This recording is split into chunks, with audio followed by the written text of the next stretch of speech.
кеш эфирде яңалыклар, студияда мен Римма Абзалова бүгінгі шығарылышта. Бір рәхмәт мен бәләдән құтқарыр. Илгиз Исламов гемодиализға йөрүчеләр өчен автомобиль бүләк итте. Тагын 50 ел хезмәт итсен. Бу атнада капиталь ремонттан соң Акаша күпердә хәрәкәт ачылды. Булганнан барысы да була. Район смотр конкурсы кысаларында хастахана коллективы сәхнә тотты. Хәзерләргә һәм башка вакыйгалар хакында тулырак, сәламәтлектән дә зуррак бәхет юк диләр, тик саулык кадерен авырый башлагач кына аңлыйбыз кебек. Гемодиализга йөрүчеләр моны барыбыздан да яхшырак беләдер. Районыбыздан әлеге процедурага 7 кеше йөри. Агромастер компаниясе генераль директоры Илгиз Исламов гемодиализга йөрү өчен өр-яңа автомобиль алып бирде. Теманы Лилия Шәймиева дәвам итә. Гемодиализга райондашларыбыз көн аралаш йөреп тора. Моңарчы шофер көнне бер генә рейс ясаса, авырулар саны арткач 2шәр рейс ясап йөрергә туры килде. Агромастер җитештерү компаниясе генераль директоры якташыбыз Илгиз Исламов ярдәме белән районга пациентлар өчен 8 урынлык яңа газель кайтты. Яңа машина, вездеход газель ул инде кыш көне булсын, инде генә погода булмасын, инде ул безнең райондашларыбызга хезмәт итәчәк. Менә тормыш өчен кирәкле булган бик матур шундый чара булды. Бүген җомга көн, шуңа күрә җомга көнне менә шундый чара булуы үзенә бер тапкыр ямыстап тора. Бик зур рәхмәт итәсем килә Агромастер компаниясына, Илгиз Зәкишкә, аның командасына. Эшләре матур гына булсын, ничек инде алар матур иттереп эшлиләр. Шулай иттереп киләчәктә дә бәла казасыз матур гына эшләргә ясый. Илгиз Зәкиевич зур җитештерү комплексы җитәкчесе булудан тыш, олы җанлы игәнәче, кешеләр борчуына, башкалар кайгысына битараф булмаган киң күңелле кеше дә. Монысында да ул район башлыгы үтенечен кире какмады, тиз арада ярдәм күрсәтте. Кемгәдер синең яхшылыгың файда китерә икән, нигә эшләмәскә? Мин бит соңгысын бирмим. Булдыр алгач бирәсең инде, булдыр алмасаң әллә эшләтеп тә булмыйдыр инде. Урысча әйтмеш, может состояние души, может теге үзем шундыйрактыр инде. Кулыңнан килгәч ярдәм итәсең инде. Тормышта бик мөһим нәрсәләр бар. Кемдер эшсезлектән социаль челтәрләрдә үзенең агуын чыгарып ятканда, башкалар күңел җылысын, башкалар белән бүлешергә җайда мөмкинлек тә таба. Шул райондашларыбызга хезмәт күрсәтсен. Мин үз хәлемнән килгәнчә йөртермен, Алла бирсә. Моңынча менә 7 кеше йөри башлагач, 2 тапкыр йөрергә туры киләдер. Хәзер Алла бирсә, бер генә йөри белде. Беренче карашка гемодиализга дәваланырга йөрүчеләр тышкы кыяфәтләре белән бер дә авыру кешеләргә охшамаган төсле. Көн саен эшкә йөриләр, машина йөртәләр. Тик барысы да дәвалауны вакытында алган очракта гына шул. Бөер эшләмәсә, кеше үлә дигән сүз. Авырулар гемодиализдан курыкмасыннар иде. Лилия Шәймиева, Динар Нурутдинов, Мөслим телевидениесе. Кичә 4 ай дәвам иткән ремонттан соң Акаша күпер ачылды. Әлегә ул тест режимында эшли, чөнки ремонт төгәлләнмәгән. Күперне ачу тантанасында район башлыгы Альберт Хуҗин, Главтодортранс дәүләт казна учреждениесе директоры Эдуард Данилов катнашты. Күпер ачылу өчен чынлап бәйрәм төсен алды. Мөслим күпере аша йөрүчеләргә җәйге чор мәшәкатьләр тудырды. Бармак бөгә-бөгә көннәрне санап, халык ремонтның тизрәк төгәлләнүен көтте. Мы долго ждали этот день. С праздником, уважаемые гости, муслюмовцы. Счастья вам, и чтобы мирно было на земле, чтобы мы с удовольствием ходили, переезжали этот мост, чтобы чистый и счастливый был этот мост. Бу күперне без 70-нче елларда стенасына дип теге кырларына кәсләрен без төзедек ул вакыттан. Бөтен мөслим шушындайы. Киләчәктә бу күпернең озын булсын гомерләре, авариясыз, тыныч кына үтсеннәр шушы күпердән. Район халкының бик сарыгып киткән күпер инде бу. Бу әйбәт срогыннан алдаштылар. Рәхмәт аларга. Сәнимин хатарсыз дөрергә ясый. Йорты гасыр инде күпер район халкына гына түгел, күрше районнарга да һәм республикаларга да тугры хезмәт итә. 1970 елда төзелгән күпер хәтта районыбызның беренче гербында да сурәтләнгән. Моңарчы җыелма тимер бетон плитәләрдән торган күпер ремонт вакытында монолит плитәләр белән эшләнде. Яхшылыкка бик тиз өйрәнәбез. Менә шушы күпернең шакырларын ничә тапкыр сүккәнбез инде әйткәндә үткәндә. Шушы күпер ябылганнан соң без бу күпернең ни дәрәҗәдә әһәмиятле икәнен аңлап, бу көнне инде көттек. Менә халық жиылғаннан ғана да көріп бола. Мында бит инде гел әлі ұйышмасында эшләми торган кешеләр дә, Мөслимдә яшәүчеләр, хәтта авыллардан да килеп, әлеге Мөслимебездәге булган әһәмиятле вакыйга белән уртаклашырга килгәннәр. Тантаналы шартларда керү тыела билгесен күпер аша юл ачык билгесен алыштыргач, күпердән төзелеш эшләрен башкарган техник үтте. Әллә күз ияләшмәгән күпер озынайып та киткән кебек. Фәкать үземдә катнашым бар бу күперне төзүдә. 70нче елны остагы балкыларын варит иттек. Электроспарк белән. Шулай булгач, бәйрәм миңа бүген. 50 елдан, 55 елдан соң битте. Рахмат, узан гомерле булсын. Халыклар агылып йөреп турсыннар. Действительно, сегодня состоялось очень знаменательное событие. Открывается долгожданный мост. Для нас, как для сферы здравоохранения, это, конечно же, очень важное мероприятие в связи с тем, что увеличивается и качество, и доступность оказания медицинской помощи. Зачастую службы скорой медицинской помощи приходилось объезжать, что увеличило время доезда, поэтому мы очень все рады, всех благ. Думаем, что долгие годы этот мост прослужит на благо нашего района. Юл төзелеш өлкәсендә намуслы һәм нәтиҗәле хезмәт өчен Татавтодор җәмгыятенең Минзәлә филиалы төзелеш монтаж эшләре остасы Алмаз Вагизов, мост төзелеш оешмасы директоры урынбасары Рөстәм Шәяхмәтов, Татарстан Республикасы транспорт һәм юл хуҗалыгы министрлыгының мактау грамоталарына лаек булды. Татавтодорның Минзәлә филиалы директоры Илнур Гәрәевкә район башлыгының рәхмәт хаты тапшырылды. Ясалма фәһемнән күпер төзелеше турында җыр яздырган Айнур Латыйпов белән Тимур Габидуллин да район башлыгының рәхмәт хатларына лаек булды. Чара ахырында кунакларга театраль күренеш тәкъдим ителде. Лилия Шәймиева, Динар Нуретдинов, Мөслим телевидениесе. 1 ноябрьдә суд приставлары һөнәри бәйрәмнәрен билгеләп үтә. Суд приставлары федераль хезмәте суд карарларын мәҗбүри үтәүне гамәлгә тапшыручы бердән-бер дәүләт органы. Суд приставлары нигездә бурычлылар белән эшли. Мөслим районының суд приставлары хезмәте өчен 2025 ел аеруча истәлекле булды. Беренчән алар яңа бинада үз эшчәнлекләрен дәвам итсә, икенчедән үзләре башкарган хезмәт быел юбилей датасын билгеләп үтә. Судебный приставлар ул судебный решениеларны үтәү буенча хезмәт алып барабыз. Төрле бурычларны кешеләргә түләтергә мәҗбүр итәбез инде. Бүгенге көндә безнең бүлектә 10 кеше хезмәт итә. Менә быел гына шушы яңа бинага күчтек һәм шунысы да мөһим, быел судебный приставлар оешмасының оешканына 160 ел. Суд приставларының халык нигәдер шүрләп тора, яшерен батырын түгел. Әҗәтсез кеше бүген бик сирәктер. Бу оешма транспортка салынган штрафларны гына түгел, алиментларны эзләтеп алуны, суд карары буенча билгеләнгән административ җәзаларны үтәтүне дә контрольдә тота. Biz инде ГАИ хезмәткәрләре белән рейдларга йөрибез. Кәнайда районыбызда 2 шоферга административ беркетмә төзелде. И шулай ук 2 шоферның машинасына арестлар салынды. Мөслимдә бурычлы кешеләр бик күп. Төрле бурычлар бар инде, алиментларын түләмәүчеләр дә бар, кредитларын да, налог, штраф, башта административ протокол төзибез. Аннан соң 2 ай эчендә түләмәсә, уголовный эш ачабыз. Иң куркыныч эш шул инде. Банк кредитлары буенча арест инде машиналарын алабыз, өйләрен, квартираларын алып сатуга куябыз. Сатылган имущество долгны каплый. Бүген суд приставлары хезмәте Пушкин урамындагы 2 катлы бинада үз эшчәнлекләрен алып бара. Бинаның беренче катында мировой суд, икенчесендә суд приставлары хезмәт куя. Төрле дәрәҗәдәге суд инстанциялары район җәмәгать судлары чыгарган карарларның үтәлешен тикшереп тору гына түгел.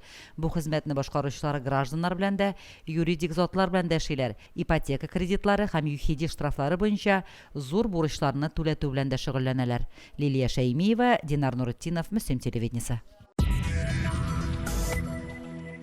Маяк халыкка хезмәт күрсәтү үзәге аз киремле күп балалы гаиләләр авыр тормыш хәлендә калучылар белән эшли. Һәр бүлекчәнең үз бурычлары бар. Гаилә һәм балаларга социаль ярдәм күрсәтү бүлекчәсенең нигездә балалар белән эшләве билгеле. Сәламәтлеге шикләнгән балалар һәм аларның гаиләләренә ярдәм итә, авыр тормыш хәлендә калганнарга булыша Күп балалы гаиләләр белән дә алар эш алып бара. Шул хакта тулырак алдагы сюжетта. Бүлекчәдә 5 хезмәткәр эшли. Профилактик эш буенча һәр белгечнең үз социаль программасы бар. Бүлекчә хезмәткәрләре гаиләләргә чыга, алар белән индивидуаль һәм төркемнәрдә әңгәмәләр оештыра. Безнең занятиялар һәр атнаның сишәмбе көнендә көндезге сәгать 2-дән 4-кә кадәр үтә. Безнең егетләр, кызлар бик яратып йөриләр, чөнки без менә аларны үзебезгә обслуживаниегә алганда, без аларның интересларын сорыйбыз. Мәсәлән, алар яза, укый, соный, теге, ашарга пешерә беләләрме? Менә шушы өлешләрне, шушы әйберләрне белгәннән соң без аларга индивидуальный программа төзибез. Шушы программа нигезендә занятияларны кызыклы итеп алып барырга тырышабыз. Безнең инде 2021 елдан башлап 18 яшьтән 45 яшькә кадәр хезмәткә урнаша алмаган инвалидлар белән эшләү группасы эшләп килә. Без инде аларны иң беренче тормыш көнкүрешкә өйрәтү максат итеп куелган безнең. Район буенча инде план нигезендә 23 граждан белән эшләргә тиеш. Түгәрәкләрнең мастер-класс форматында узуы да кызыклы. Эшкә урнашмаган, менталь сәламәтлеге чикләнгән 18-40 яшьлек гражданнар өчен позитив булыт программасы эшли. Биредә алар көндәлектә кирәк булган төрле эш күнекмәләренә өйрәнә. Төрле түгәрәк өстәлләр, мастер-класслар үткәрәбез. Аннан соң инвалидлар декадасында алар үз куллары белән эшләгән әйберләрне сатуга да куялар әле. Менә шушындай өлешләрдә бар безнең. Бик яратып йөриләр. Иң теге менә ашлар, бәйрәмнәр үткәргәндә, гаилә бәйрәмнәр үткәргәндә алар төрле без аларга рецептлар өйрәтәбез. Позитив булыт программасы нигезендә төрле оешмаларга табигатькә экскурсиялар оештыру, көнкүрештә кирәкле социаль күнекмәләрне өйрәтү керә. 40 яшькә җитеп, кулына энә җеп тота белмәгән райондашларыбыз да бар. Сәдәф тагу, оек ямау һәм башка шуның эшләрне башкарырга өйрәтәләр. Түгәрәктә ашый, яратып йөрим. Бөтен ниләрне өйрәтәләр. Тешләр белән аралашам. Түгәрәкне яратып йөрим. Безгә монда ашый, Гөлзир апаларны әйбәт өйрәтәләр, үтекләргә өйрәттеләр, салатлар өйрәттеләр, бөтен әйбергә тәмле. Өйгә кайткач шуларны пешерәбез үзебездә. Кызлар белән бик тату инде, менә өйрәндек тегәргә, ниләр, сәдәфләр, мондый әйберләр тектек. Позитив булыт программасы һәр атнаның сишәмбесендә эшли. Теләге булган һәркем анда шөгыльләнә ала. Күбрәк игътибарны сәламәтлеге чикле балаларга юнәлтәләр. Бүлектә исәптә торган балаларның күпчелеге Түбән Табан интернат мәктәбендә укый. Лилия Шәймиева, Динар Нуртдинов, Мөслим телевидениесе. Киләсе атна бәйрәмнәргә бай 4 ноябрьдә Бөтен Россия халыклар бердәмлеге көнен, 6 ноябрьдә Татарстан Республикасы Конституциясе көнен билгеләп үтәбез. Шул уңайдан Мөслим гимназиясендә бердәмлектә көч район күләм хәрби тарихи квесты оештырылды. Киләчәктә квестны районара чара итеп үткәрүдә күздә тотыла. Хәрби тарихи квест беренче тапкыр гына үткәрелми. Әлеге уенда авыл мәктәпләреннән 8-9 район үзәге мәктәпләреннән 8 сыйныф укучылары катнашты. 4 кешедән торган 6 команда 13 станциядә төрле биремнәр эшләде, сорауларга җавап бирде, күнекмәләрен сынады. Юнармеслар төрле управлениелар эшлиләр. Шул вакытта турникта күтәрелә, шул вакытта автомат сүтеп җыялар.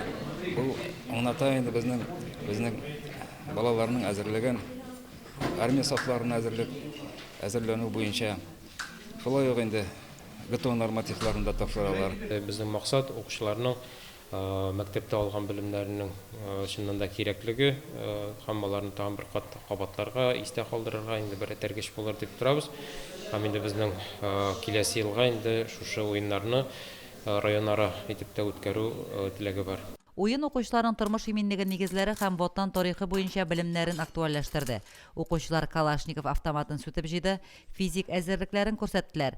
Пневматик винтовкадан аттылар, яралыга медицина ярдәме күрсәттеләр. Укучыларның Бөек Ватан сугышы геройлары, хәрби кораллар, Россия Федерациясе хәрби көчләрендәге хәрби дәрәҗәләр, маршаллар, герой шәһәрләр турындагы белемнәре дә тикшерелде. Бу укучыларның республика күләм ярышларга да җитди әзерлеген булдырырга ярдәм итәр дигән ышаныч бар. Уже 3-й год мы приезжаем сюда, сила в единстве, такое название хорошее. Вот. Ребятишкам нравится, спрашивают, когда поедем, будет ли, не будет ли. Вот, дождались, приехали. Ну, надеемся победить. Biz 8-A классында укыйбыз, Мөслим гимназиясында. Безгә бу нәрсәле соревнованияларны кушый. Мен Улышак Махмутовнан килдем. Намда ярышларда без катнашабыз. Мен автомат сатып җыйфады, медицинага кирдек. Намда ярышларда мен беренче генә тапкыр катнашмыйм, монда белемнәр миңа кирәк булыр. Сегодня дети у нас участвуют в квесте, одна из станций которых называется «Стрелковое оружие и боеприпасы». То есть дети должны понять, узнать, какое оружие представлено перед ними. Да, эти знания, они очень сильно понадобятся в им жизни. То есть в том числе, то есть у нас большей частью участвуют здесь мальчики, которые в дальнейшем будут проходить военную службу. И данные знания им помогут как раз адаптироваться, понять, то есть с каким оружием им придется работать.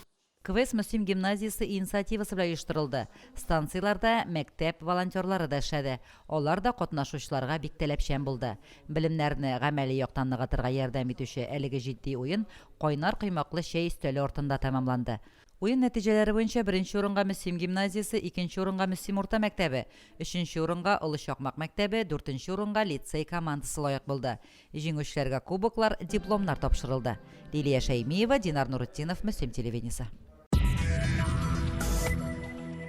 Узган шимбәдә Татбүләр мәдәният йортында бәйрәм узды. Чарага төрле елларда хезмәт куйган мәдәният хезмәткәрләре җыелды. Бәйрәмне мәдәният йорты директоры Римма Хыснимарданова оештырды. Татбүләр авылында 50 ел буена үткән ел исемастында юбилей кичәсе узды. Чара авыл мәдәният йортының ачылуына ярты гасыр тулуга багышланган иде. Әлеге кичә Татбүләр авылының мәдәният һәм сәнгатьне сөюче бар кешесен мәдәният йортына җыйды. Чарага башка шәһәр һәм районнарда яшәүче татбүләрлеләр дә кайткан иде. Bu ideyаны минем үземнең башыма килде. Нишен дигәндә чөнки китапларны актарып утырдым да, килеп чыкты, Татбүләр мәдәният йортының төзелгән елы. Мин аны булай да белдерим инде. Безнең инде мәдәният йортында истинтуда эшләнеп куйган Татбүләр мәдәният йортының тарихы дип. Шуннан 50 елны тукталдым. Мен как раз октябрь айы, 19 октябрьдә безнең мәдәният йортыбыз ачылган. 85 елдан йөри башлаган идем мин шушы мәдәният йортына төзелгән вакытын инде әлбәттә мин хәтерләмим. Без исәнсездәйек ул вакытта. 85 елдан бирле менә үзешчән сәнгатьтә катнашып, көнгә кадәр йөрибез әле. Мин шушы авылның мәктәбендә укыдым. 10нчы класска хәтле. Һәм инде без күрше авыл булгач, бер сельсоветта булгачтан, без һәр вакыт монда катнашырга киләдек. Бүгенге көндә дә мине шушы як кешесе буларак та һәм җырчы буларак та чакырып китерделәр. Мин үземнең төркемнән үзем белән дуэт җырлаучы җегет белән килдек җырларга. Бәйрәм чарасына район җитәкчелеге дә килде. Район башлыгы орынбасары Азат Ахмаджанов бәйрәм тәбрикләүләрен җиткерде һәм җирлекнең мәдәният өлкәсенә зур өлешен керткән райондашларыбызга бүләкләр тапшырды. Бу вакытта менә мәктәптән соң шундый зур төзелешне башлау, ул инде чыннан да бу авыл өчен аның халкына ышанган, үзенең колхозчыларына ышанган, һәм инде үзенең шушы бинаны төзеп чыгар өчен әлбәттә менә материал табуын да әйтергә кирәк, материал табуына да ышанган дип әйтергә кирәк.